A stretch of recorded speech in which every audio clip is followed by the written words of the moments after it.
नमस्कार। पाकिस्तान में इन्फ्लेशन हो गई 37%। इस 37% इन्फ्लेशन पे आज पाकिस्तान की हालत बहुत खराब है और पाकिस्तान के प्राइम मिनिस्टर घूम रहे हैं टर्की। उनको इन्फ्लेशन से कोई मतलब नहीं, उनको इस चीज से भी मतलब नहीं कि खाना कहां से आएगा बेचारे गरीब पाकिस्तानी के पास। ऐसे टाइम पे जब आटा नहीं, दाल नहीं, चावल नहीं, ये टर्की का तीसरा ट्रिप लगा रहे हैं एक साल में।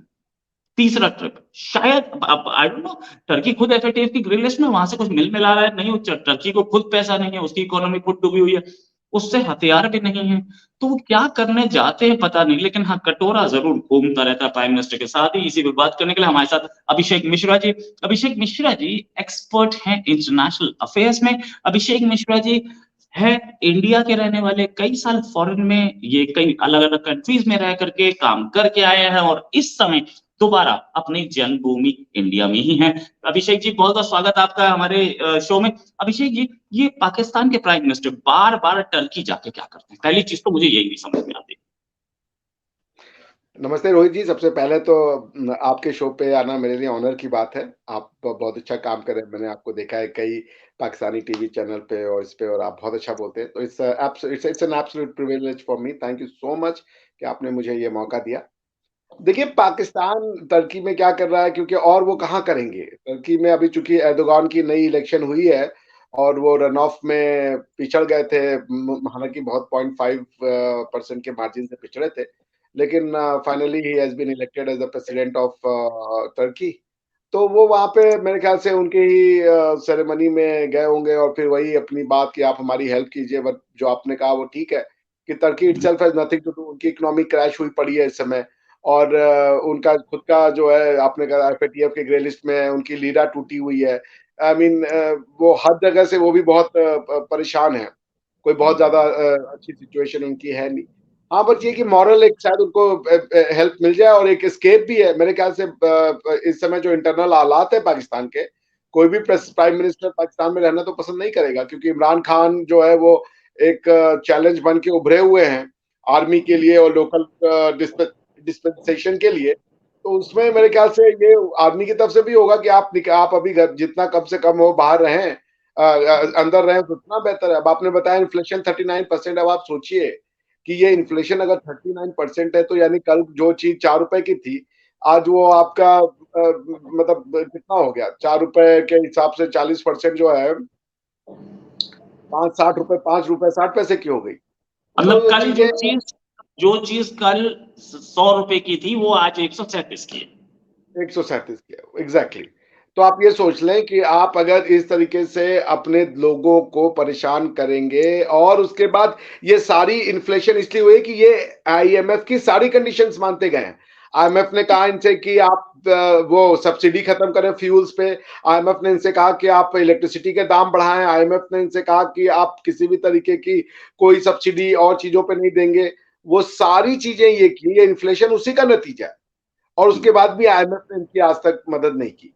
सो पाकिस्तान वो जो है ना, उन्होंने सिर्फ और सिर्फ एक ही उनकी प्रायोरिटी है, वो है इस्लाम की सेवा करना। अब वो सेवा इस्लाम की सिर्फ एक्सटर्नल करते हैं, क्योंकि अंदर वो कर नहीं सकते हैं। और मैं अक्सर ये बात कहता हूँ कि पाकिस्तान दुनिया का इकलौता मुल्क है जहां पे कि आपको जमीन का गद्दार मिलेगा ही नहीं, क्योंकि ये जमीन से जुड़े नहीं है। इनको अपनी जमीन से कोई प्यार नहीं है। इनकी सारी लॉयल्टी सिर्फ और सिर्फ अपने रिलीजन के प्रति है।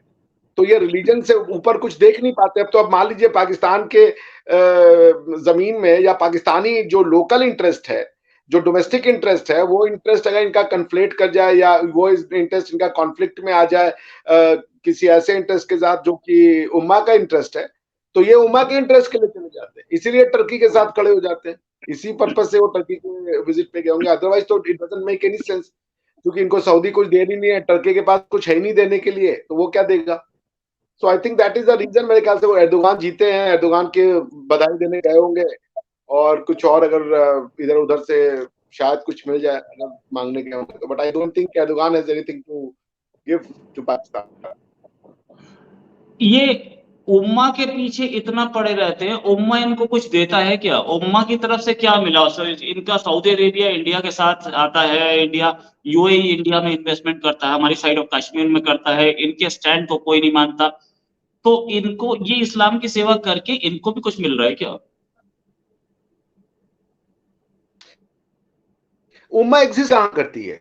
ओआईसी का जो उम्मा है को इस्लामिक नहीं लिखते ना, वो तो अरब लिखते हैं भाई। Syrian Arab Republic, United Arab Emirates, Saudi Arabia, कौन लिख रहा है इस्लाम? वो अपने अरब होने पे उनको तो बहुत फक्र है, वो तो बहुत प्राउड है। वो तो कोई ये कंफ्यूजन नहीं करते कि हम जो है कोई उम्मा की बात करते हैं।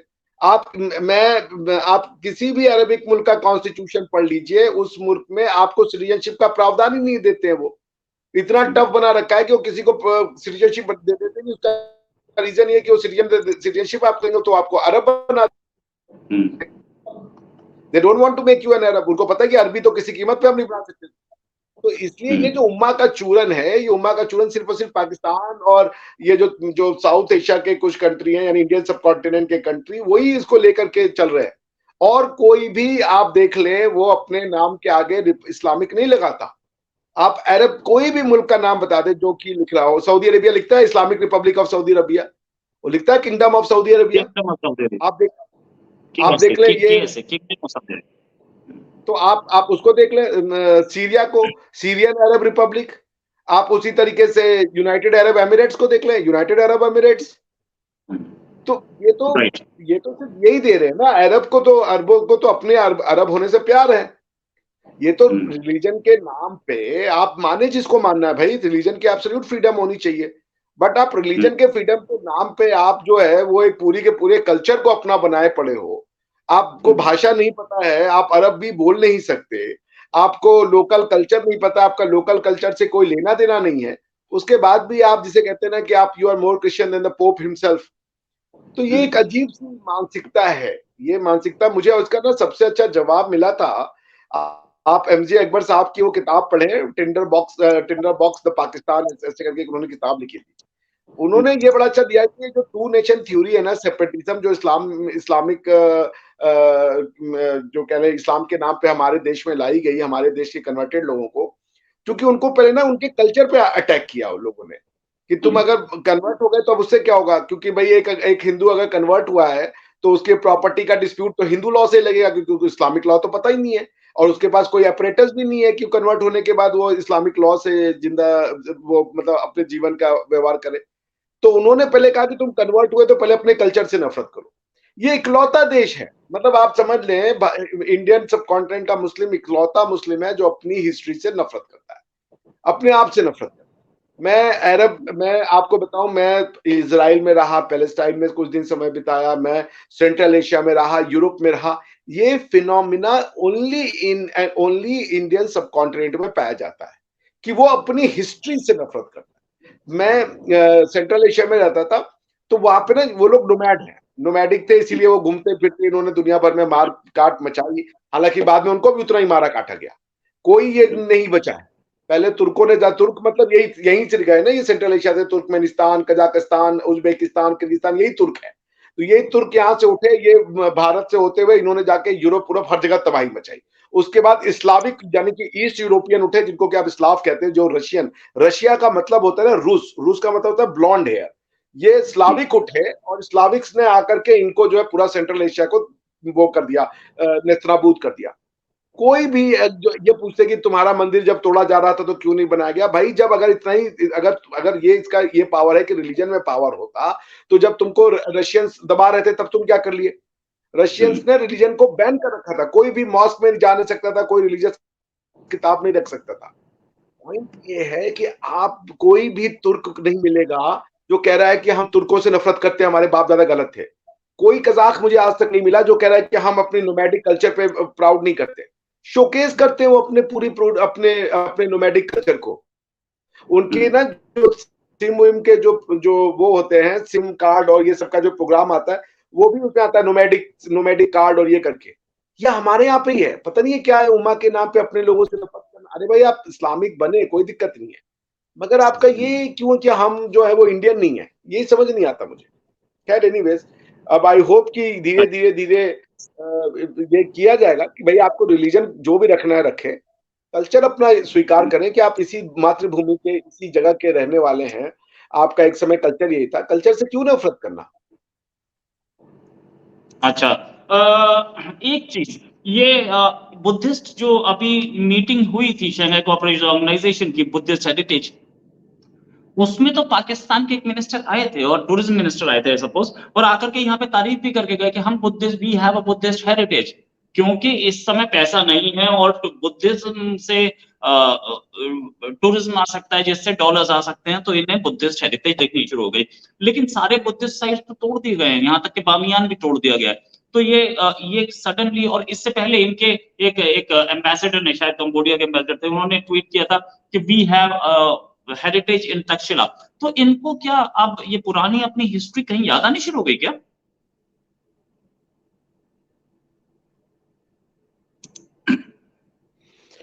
नहीं देखिए, मैं तो खुद भी मानता हूँ कि इंडिया को जैसे ओआईसी टाइप का एक ऑर्गेनाइजेशन है। इंडिया हालांकि ह्यूमन राइट से अपने आप को मानवता से ज्यादा जोड़ना इंडिया पसंद करता है, लेकिन मुझे मानना है कि इंडिया को भी अपनी हेरिटेज को रिवाइव करना चाहिए और इस तरीके का वो जो है कि क्लब ऑफ कंट्रीज का एक एसोसिएशन बनाना चाहिए बुद्धिस्ट हेरिटेज के नाम पे। कंबोडिया और ये सारे जो कंट्रीज हैं बुद्धिस्ट हेरिटेज वाले, ये इंडिया की लीडरशिप एक्सेप्ट करने को तैयार हो जाएंगे।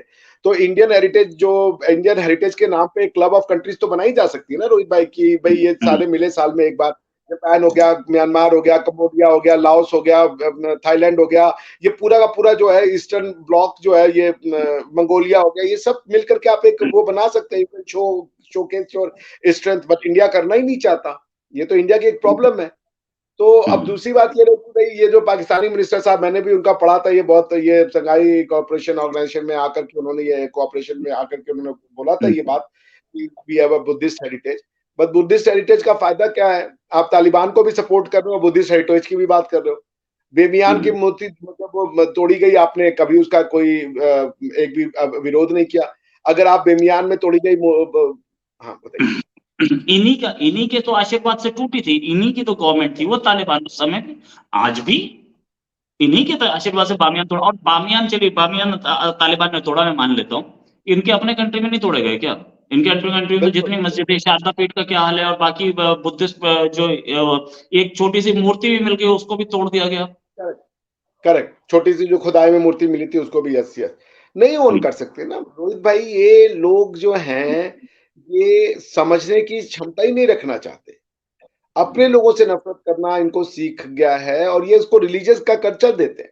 अच्छा, मैं ये महसूस करता हूँ कि इंडिया भी जो खेल खेल रहा है ना, जिस जिस रूल से इंडिया गेम खेल रहा है, उस रूल से इंडिया हारेगा। इंडिया को अपने, जब आपको कॉन्स्टिट्यूशन बनाने का, आप देखिए जरा अरबों का कॉन्स्टिट्यूशन, इतना मस्त कॉन्स्टिट्यूशन है उनका, उन्होंने एकदम रिपब्लिक, उन्होंने आप उनका देख ले, कजाक का कॉन्स्टिट्यूशन, सब अपने कल्चर और हेरिटेज को प्रोटेक्ट कर रहे हैं। हमारे यहाँ पे आपको दिखेगा कल्चर और हेरिटेज को कोई प्रोटेक्ट नहीं करना चाहता, डेमोक्रेसी को प्रोटेक्ट करना चाह रहे हैं सब। डेमोक्रेसी क्या है ये पता ही नहीं है। हर इंस्टीट्यूशन के अपने अधिकारों की लड़ाई को वो डेमोक्रेसी का नाम दे देते हैं। आप जुडिशरी का कमेंट कर दीजिएगा तो जुडिशरी के अधिकार, अब जुडिशरी पे बोल रहे हो, डेमोक्रेसी खतरे में। आप अगर एग्जीक्यूटिव पे बोल रहे हो, डेमोक्रेसी खतरे में। अगर इंडियन हेरिटेज खतरे में है तो डेमोक्रेसी खतरे में नहीं है। इंडियन हेरिटेज लॉस्ट हो जाए, इंडियन हेरिटेज खत्म हो जाए, इंडियन ट्रेडिशन और वैल्यूज एकदम नेस्तनाबूद हो जाए, तो डेमोक्रेसी नहीं। Democracy should prevail even at the cost of the loss of the Indian heritage and Indian tradition. उनको किसी को कोई बात नहीं होगी, किसी को कोई दुख नहीं होगा। अरे भाई, कॉन्स्टिट्यूशनल गवर्नमेंट का इसीलिए राइट मिला था हर कंट्री को कॉलोनियलिज्म, एंटी एम्पीरियलिज्म के अगेंस्ट में, कि तुम अपनी कल्चर, अपनी हिस्ट्री, अपनी ट्रेडिशन को प्रोटेक्ट और प्रिजर्व करते हो, अपने हिसाब से सरकार बनाओ। तुम्हें डेमोक्रेसी वाली सरकार चाहिए, डेमोक्रेसी चाहिए, डेमोक्रेसी ले आओ। तुमको राजा चाहिए, राजा ले आओ। तुमको जैसी फॉर्म ऑफ पॉलिटिकल गवर्नमेंट चाहिए वो ले आओ। अब ये सारे यूरोपियन जो कॉन्स्टिट्यूशनल रिफॉर्म्स हुए, जो कि यूरोपियन प्रॉब्लम्स को कैटर करते हैं, उसको हमने अपना लिया है और हम उन वैल्यूज को प्रोटेक्ट करना चाह रहे हैं जो यूरोपियन नीड है। तो पॉइंट ये कि the game with which we are, the rule with which we are playing the game are basically self defeating. भाई, रूल बनाने का अधिकार था, अपने लिए रूल बनाते ना। तुम दूसरों के रूल को ले लिए हो और उसको तुम, भाई इंडिया में कब ये फ्रीडम ऑफ रिलीजन नहीं था? हमेशा से था फ्रीडम ऑफ रिलीजन इंडिया में। कभी किसी भाई यहूदियों ने दुनिया को दिया कि भाई एक ईश्वरवाद है और बाकी जो है मूर्ति पूजा गलत है, ये तो 10 कमांडमेंट में यहूदियों को मिला ना। और यहूदियों को प्रोटेक्शन कहीं मिला तो हमने दिया, यहूदियों ने तो हमारी लाइफस्टाइल को हमें पेगन कहा, हमें पता नहीं क्या क्या कह दिया। और यहूदियों को जब उन्हीं के बिलीफ सिस्टम वालों ने जो मोनोथीइज्म में मानते हैं, उन्होंने यहूदियों को जब मारा तो प्रोटेक्शन उनको किसने दी? उनको प्रोटेक्शन दी मूर्ति पूजा करने वालों ने, उनको प्रोटेक्शन दी बहुईश्वरवाद को मानने वालों में। तो पॉइंट ये है कि इंडियन कॉन्स्टिट्यूशनल जो रूल्स हैं उसमें कुछ बेसिक फंडामेंटल आपको चेंज करने पड़ेंगे to preserve and protect the Indian identity, वरना ये जिस रूल से खेल रहे हैं उस रूल से तो गेम नहीं जीता जा सकता। आप you are running towards self defeat. Self defeat, right. अच्छा, एक बात करें तो ये लोग जो मुस्लिम उम्मा बोलते हैं कि हम मुस्लिम उम्मा के साथ हैं और और हमारे भाई हैं वो सारे के सारे अरब और टर्क और ये सारे के सारे लोग पाकिस्तान को किस नजर से देखते हैं? नहीं देखिए, आप कोई इज्जत से नहीं देखते। बहुत होगा कि मैं आपको बताऊं, मेरे कलीग थे, मैं नाम नहीं लूंगा, और वो पाकिस्तान से थे, उनकी दोस्ती हो गई एक अरब किसी दोस्त के साथ। वो रोज उनके साथ नमाज पढ़ने जाते थे और एक दूसरे को ब्रदर ब्रदर कहते थे। मुश्किल से 10-15 दिन एक साथ नहीं चले। एक दिन साथ में शॉपिंग करने गए तो बीच में ही कार छोड़ के चले आए।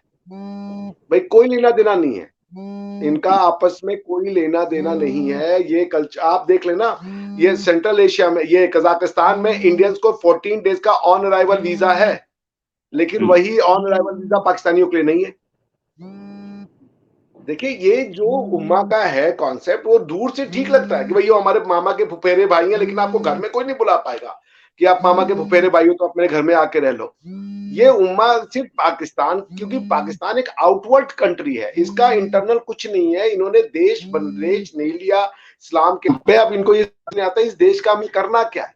आप पाकिस्तान का कॉन्स्टिट्यूशन पढ़ ले, वो निहायत ही, जिसे कह लीजिए कि एक अजीब सा डॉक्यूमेंट है, जिसको कि कॉन्स्टिट्यूशन कहना अपने आप में एक गलत बात है, या एक कॉन्स्टिट्यूशन की वो कह लीजिए कि इट्स एंटीथेसिस ऑफ कॉन्स्टिट्यूशनलिज्म। अब अगर आपको कोई डॉक्यूमेंट को कॉन्स्टिट्यूशन बनाना है तो सुप्रीम डॉक्यूमेंट होना चाहिए उस कंट्री का, वो कॉन्स्टिट्यूशन। कोई लॉ उससे ऊपर नहीं हो सकता। अब पाकिस्तान का कॉन्स्टिट्यूशन खुद ये कहता है कि जो कुरानिक लॉ है, जो कुरान है, होली कुरान और सुन्ना है, वो सबसे बड़ा लॉ है। तो जब वो सबसे बड़ा लॉ था तो तुम्हें कॉन्स्टिट्यूशन बनाने की क्या जरूरत थी भाई? फिर एक लॉ बना देते सिंपल सा बेयर एक्ट ला करके कि भाई ये जो है ये जैसे तालिबान है वो शुरा और उसके तो रूल कर रहे हैं, आप लेते। आपको पार्लियामेंट्री फॉर्म ऑफ डेमोक्रेसी की जरूरत ही नहीं थी। फ्रॉड हर जगह पे किया है ना इन्होंने कॉन्स्टिट्यूशनल फ्रॉड किया, सोशल फ्रॉड किया, थियोरिटिकल फ्रॉड किया, टू नेशन थ्योरी बिना कुछ बताए हुए, टू नेशन थ्योरी को एक्सप्लेन किए बिना आज तक ये बताएं। ये कहते हैं कि हिंदुस्तान हमारा सबसे बड़ा दुश्मन है। पूछिए कब बना हिंदुस्तान तुम्हारा दुश्मन?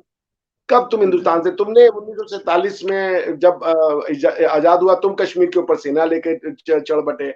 उसके बाद तुमने जो है कि अलग अलग रूप से हिंदुस्तान के ऊपर अटैक किए, ये प्रिटेंड करते हुए कि हम नहीं कर रहे, बल्कि कोई लोकल अपसर्जिंग हो रही है या इस टाइप का कुछ हो रहा है। तो ये एक मतलब आप समझिए द कंट्री इज डिल्यूजनल। सब कुछ डिल्यूजनल है उनका, कुछ किसी भी चीज का रियलिटी से कोई वास्ता नहीं है। मैं सेंट्रल एशिया में रह के आया हूं, मैंने इनको देखा है। भाई एक इस्लामिक बॉन्ड होती है, इसमें कोई शक नहीं है, लेकिन वो इस्लामिक उससे ज्यादा बॉन्ड आपको इंडियंस के लिए दिख जाएगा सेंट्रल एशिया में। मैंने सेंट्रल एशियंस को ये कहते हुए सुना, मेरी बहुत अच्छी फ्रेंड थी, वो बता रही कि भाई हमको इस ग्रोइंग ट्रेंड को जो है, हमें अपना कल्चर प्यारा है, हमको अपनी आइडेंटिटी प्यारी है। वो ये नहीं कहते कि भाई हमारे जो पुरखे थे, जो कि कन्वर्जन 70% कजाकिस्तान का जो लोग हैं वो मुसलमान है। आपको पता है रोहित भाई, इन्होंने नहीं लिखा कि ये इस्लामिक रिपब्लिक ऑफ कजाकिस्तान है, ये लिखते हैं कि ये लैंड हमारे एंसिस्टर और ट्रेडिशनल लोगों का है, नोमैड लोगों का लैंड है। इसमें भले 70% लोग इस्लामिक हो सकते हैं, जो इस्लाम धर्म को मानते हैं, लेकिन ये लैंड इस्लामिक नहीं है। What a beautiful theory. ये बात तुर्कों को समझ में आती है, जिनको ये अपना माई बाप मानते हैं, अपने ये नहीं करने को तैयार है। अभी इनको कह दीजिए भारत को इस्लामिक रिपब्लिक बनाना है तो खुशी से पागल हो जाएंगे कि इसका इस्लामिक रिपब्लिक ऑफ इंडिया नाम रख दो, और पता नहीं क्या अचीव कर लेंगे उससे। अपने ही ट्रेडिशन और हेरिटेज को डिस्ट्रॉय और डिस्ट्रक्ट करने पे तुले हुए हैं। आप अरबों से तो लड़ सकते हैं, आप तुर्कों से तो लड़ सकते हैं, आप अपनों से कैसे लड़िएगा?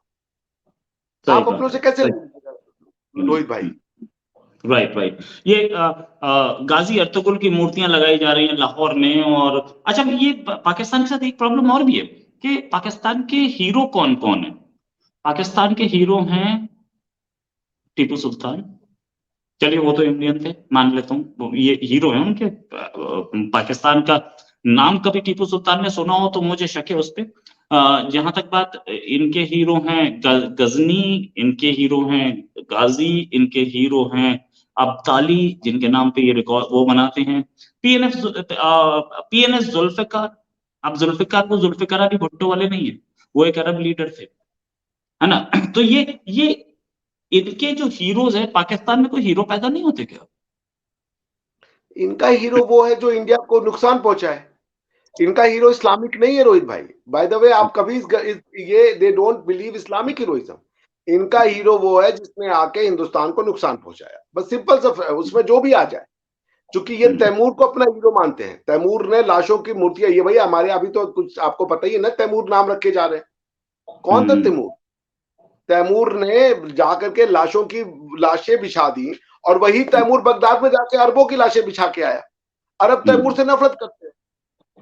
ये देखिए, उनके इस्लामिक, ये इस्लामिक हीरो नहीं है इनके। इनका इस्लामिक हीरो तो अरबिक होना चाहिए ना। तुर्क और अरब एक दूसरे को कभी साथ में देख सकते हैं? आप नहीं देख सकते हैं। सल्तनत उस्मानिया यानी उस्मान, जो इनके तीसरे या चौथे वो थे, कैलिफ थे, उनके नाम पे सल्तनत उस्मानिया तुर्कों ने बनाई। और तुर्कों ने उसमें उसमें ठीक ठाक बजा के रखा अरबों को।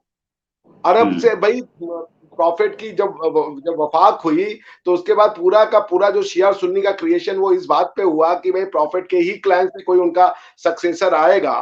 और ये तुर्क कहां से आ गए? सेंट्रल एशिया, ये बैठ गए उसके ऊपर। जो जो सक्सेसर नहीं देना चाह रहे थे अपने क्लैन के बाहर से, वो पूरे तुर्क उनके ऊपर आके बैठ गए। अब आप सोचिए जरा, ये पैलेस्टाइन सब सल्तनत उस्मानिया के अंदर में हुआ करता था जब 1919 में फर्स्ट वर्ल्ड वॉर में ये लोग हारे। अच्छा, मजे की बात ये है कि रोहित भाई, कि ये जो हमारे यहाँ के मुसलमान हैं, मेरी इस्लाम का प्रॉब्लम नहीं है, प्रॉब्लम अंडरस्टैंडिंग का है। क्योंकि हर जगह इस्लाम एक, जैसे यहाँ सेंट्रल एशिया में इस्लाम एक दूसरे फॉर्म का इस्लाम है भाई, किसी को कोई प्रॉब्लम नहीं है वो चीजों से। अब आप देखिए कि ये लोग जो हैं हिंदी को उर्दू यानी अरबिक लैंग्वेज को समझते हैं इस्लाम में। अरे भाई, तुम अगर तुर्कों को ही, मुगलों को अपना सब कुछ समझते हो, तो मुगलों ने देखो क्या किया। रशियंस जो हैं, वो अपनी जो लैंग्वेज लिखते हैं, वो ये स्लाव्स की जो, जिसको आप ये जो सॉरी उज्बेक्स जो है या कजाक जो है, यहाँ पे रशियन लैंग्वेज लिखी जाती है ना। स्लाव यानी मैसिडोनिया, और इधर ये जो लैंग्वेज लिखते थे, इन्होंने आके ये सिखाई। ये अरबिक स्क्रिप्ट नहीं यूज करते अपनी कजाक लैंग्वेज को या उज्बेक लैंग्वेज को लिखने के लिए। आप दूसरा देख लें, अतातुर्क ने जब उस सल्तनत उस्मानिया टूटी, तो अतातुर्क ने ये कहा कि हम अरब नहीं हैं। उसने कहा कि हम चूंकि यूरोप के लैंड पे रहते हैं, तो हम यूरोपियन आइडेंटिटी को स्वीकार करेंगे। आज तुर्की जो है वो ABCD यानी रोमन स्क्रिप्ट में अपनी भाषा को लिखता है। लेकिन आप जो हमारे यहाँ के मुसलमानों को देख लीजिए, उनके पास देवनागरी स्क्रिप्ट है, वो अपनी कल्चर भाषा को नहीं मानना चाहते। वो कह रहे उर्दू हमारी भाषा है। उर्दू में 70% जो वर्ड्स है वो संस्कृत और इसके हैं, उसके बाद भी कह रहे हैं कि ये लोकल भाषा नहीं है, ये अलग भाषा है। मतलब अलग दिखाने की ये जो पागलपन है कि हम अलग हैं, हम इनमें से नहीं, हमारी शिनाख्त अलग है। शिनाख्त कैसे अलग बना लोगे? रातों रात खाने अलग बना लोगे, रातों कपड़े ढूंढ रहे हैं, रिलीजन के नाम पे कपड़े ढूंढ रहे हैं। इमरान खान जो है वो पठानी सूट पे कोट पहन रहे हैं। हमारे यहाँ का जो मुस्लिम है वो बेचारा जो है वो अचकन और शेरवानी में फंसा हुआ है। अब आप बताइए कि सेंट्रल एशिया में मेरी दोस्त बता रही थी कि यहाँ पे लोगों को कहा कि वुजू करना पड़ेगा तुम्हें नमाज पढ़ने के लिए। -30 में -40 पड़ता है अस्ताना में। वो बेचारा कहाँ वुजू करे? ठंड में तो उसके हाथ कट जाएंगे। और वो आप बात कर रहे हो कब की, वो कैसे कर लेगा वुजू? आप बताइए जरा।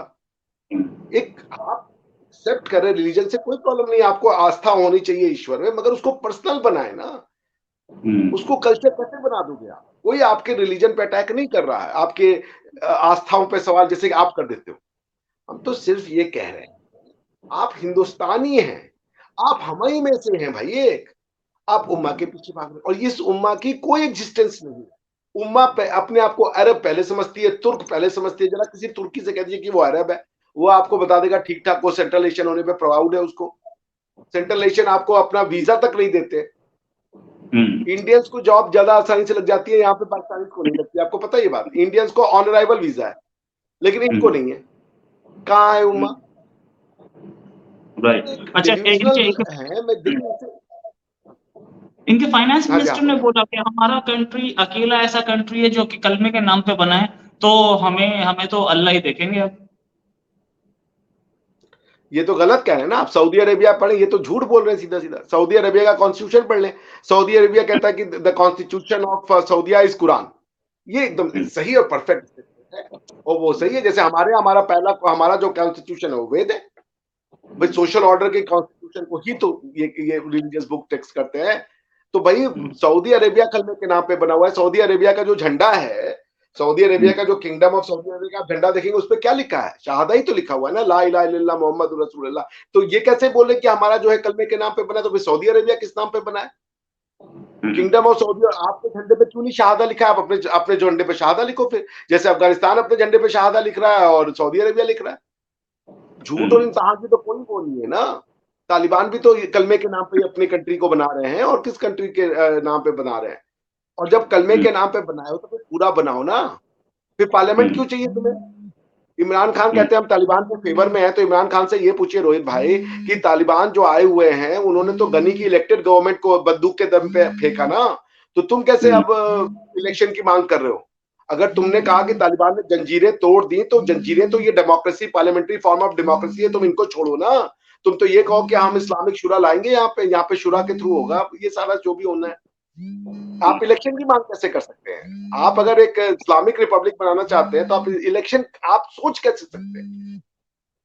क्योंकि इलेक्शन तो आता ही है सेक्युलरिज्म से। सेक्युलरिज्म का मतलब है कि रिलीजियस बुक में से पॉलिटिकल पावर का सेपरेशन।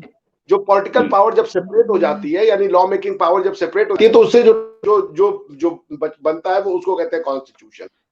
तो ये जो पार्लियामेंट्री फॉर्म ऑफ डेमोक्रेसी है, ये कॉन्स्टिट्यूशनल गवर्नेंस का मतलब है कि रिलीजन में से पॉलिटिकल पावर का अलग करना। तो आप कर रहे हो अलग पॉलिटिकल पावर का। आप तो कह रहे हो कि हमारे जो टेक्स्ट बुक है, वो हमारा जो जो जो superior law of the land है वो होली कुरान और सुन्ना है। फिर आपको पार्लियामेंट्री फॉर्म ऑफ डेमोक्रेसी चाहिए। It's a fraud. राइट, बिल्कुल। और ये गलत है, वो झूठ बोल रहे हैं। अगर कोई कंट्री ये क्लेम कर सकता है कि हम शहादा के नाम पे बने, तो सऊदी अरेबिया है, वो शहादा के नाम पे बने वो, और अपने झंडे पे लिखते हैं प्राउडली। पाकिस्तान तो नहीं लिखता अपने झंडे पे, बोलिए लिखे। राइट। और साथ में अगर इंटरेस्ट दे रहा है कोई बैंक पाकिस्तान में, तो इंटरेस्ट तो हराम है। ये तो इस्लामिक उसमें है ही नहीं। कंट्रीज हैं, ठीक है, सऊदी अरेबिया ने पाकिस्तान को इंटरेस्ट पे लोन दिया। Thanks a lot Abhishek Mishra ji for joining. बहुत अच्छा डिस्कशन रहा। उम्मीद है जल्दी एक डिस्कशन और करेंगे आपके साथ। अभी के लिए नमस्कार, धन्यवाद, जय हिंद। धन्यवाद जी, धन्यवाद, जय हिंद।